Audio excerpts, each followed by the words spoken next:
Hi everyone, I'm Catherine from Wise Old OWI SLT.com, and this is the first in a series of vlogs to help you get started on working on your children's speech sounds. I've got my very able assistant coming to visit me today, Katie, and we're going to be working on the sound that she's having difficulty with.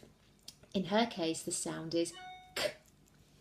Now that's the sound that's made at the back of your throat, and it's really common for children to use a different sound up until the time that they're about 3.5.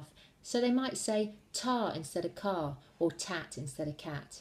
About 90% of children will have the sound all by themselves up until the age of 4. But if there's been a history of hearing difficulties, or perhaps if the child's just developed a habit of using the t instead of k, then maybe they need a little bit of help to get them on their way. There are 6 steps to helping a child on the way to achieving any of their target sounds, and the first step is what we're going to work on today. It's called auditory discrimination, and it means hearing the difference between the sound you want your child to say and the sound that they're actually using. Because if they can't hear the difference, then they're not going to be able to say their new sound. So what we're going to do is make sure that we have fun.